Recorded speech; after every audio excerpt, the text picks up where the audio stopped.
पासून ही संस्कृती माझी संकटांशी लढत आहे. प्रगतीचा आलेख नकाशी सदैव वाढत आहे. खरंच माझ्या भारताची वाटचाल महासत्तेकडे होत आहे.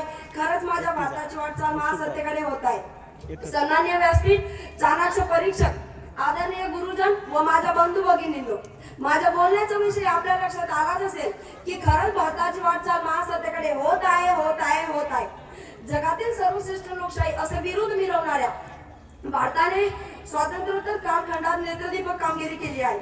कृषी क्षेत्र, अर्थ, वाणिज्य, व्यापार, विज्ञान, तंत्रज्ञान, वैद्यकीय सोयीसुविधा, कारखानदारी, शिक्षण, संरक्षण, आंतरराष्ट्रीय संबंध या सर्व क्षेत्रात भारताने आघाडी घेतली आहे. गेल्या काही दशकात भारत हा विविध क्षेत्रात स्वावलंबी देश बनला आहे. जागतिक पटलावर याची गांभीर्याने दखल घेतली जात आहे. याचाच अर्थ भारत हा भारताची वाटचाल महासत्तेकडे होत आहे. काही दशकांपूर्वी कृषीप्रधान असलेल्या भारतीय शेतीची अवस्था अतिशय बिकट होती.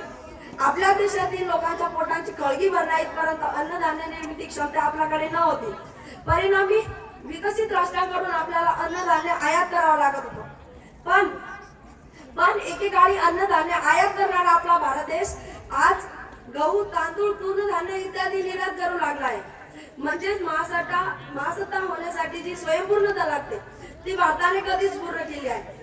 म्हणून मी म्हणतो, भारताची वाटचाल महासत्तेकडे होत आहे, होत आहे, होत आहे. उद्योगधंदे, कारखानदारी या क्षेत्रात देखील भारताने अभूतपूर्व संपादन केले आहे.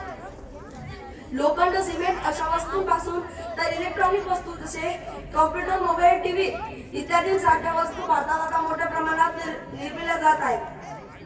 अशा वस्तूंसाठी आता भारताला परदेशी आयातीवर अवलंबून राहण्याची गरज उरलेली नाही.